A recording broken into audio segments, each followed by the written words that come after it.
some random, very inexpensive bags of sort of mixture of mishmash of summer bulbs, and I planted them and I watered them with a little bit of nourishment and a little bit of encouragement. In fact, not very much encouragement. They just took off, they just sprouted, and they grew and they grew.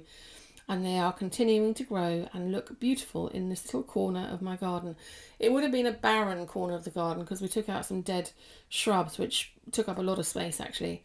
And so it would have been a very barren looking sort of bunch of compost. But all of these things have been coming up. We've had lilies, we've got gladioli, we've had freesias, we've got all sorts of other things coming up. I don't even know what they're going to be because I think some crocosmia, various things, because just a whole random collection. So it's really exciting. And life's a bit like that, isn't it? It's like a random collection of things. You never really know what's going to come up. A bit like Forrest Gump saying life's a box of chocolates. It really is. You just don't know what's going to happen next. And that's why it's really important to write your story, to tell your story, to paint your story, to make music from your story, to share your story.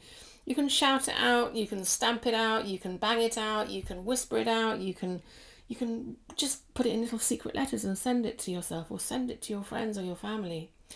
Okay, so maybe some members of your family might not understand it or some of your friends might not understand it, but then are they still worthy of being your friends? I don't mean that in a judgmental way, but I mean, obviously friendship is really, really important, but sometimes as we grow and we move and we develop in different ways, I've certainly had to draw a line under some of my friends, and I'm sure that that's probably quite a healthy thing to do because we do change and morph as we grow older, and it's lovely to carry our friends with us and to grow and feel nourished and encouraged by each other. But sometimes it just doesn't work because people just won't understand it, and then they'll just reject you and they'll reject it. But many won't, and actually they'll probably grow to be very grateful that you've shared the kind of authenticity of your voice, and then really great things can happen, like me sharing stuff with you guys. I didn't think I was going to come out from behind the laptop or the computer and start telling you about my deepest, darkest secrets, about my weight and the things that my mum used to do, and all of that stuff, which was terribly traumatizing for me. But actually, having shared it with you, it's been amazing. It's really given me a bit of a jump and a skip in my step to do something about it, and for my own good, and not for my mother or anybody else, just for my own good. My mother's not here anymore anyway, and she's probably looking down on me as I speak, but that's fine, Mum, you carry on. So yeah, share about it. You can whisper it, you can shout it, you can bang it on drums, you can do whatever you want, but just making a noise about yourself in a demure way, in a crazy loud way, whatever, you will bring your like-minded people together. You will suddenly find that you're part of a tribe, that there are other people that resonate, that there are other people who are on the same kind of vibration as you, and other people that will totally get you. And then, you know what? Loneliness will be a thing of the past. Like all these little plants that I planted, they're all in this little huddle together. They're all different. They're all different shapes and sizes, and spiky and soft and smell sweet and don't smell at all, and tall and short and round and all sorts of things, delicate.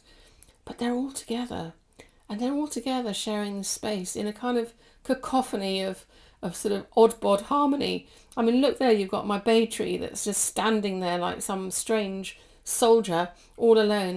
It was stuck in a pot for about 25 years, and I finally rescued it and put it in the ground and gave it some compost and manure. So I'm hoping it's gonna start to enjoy itself out there with all the rest of these little plants.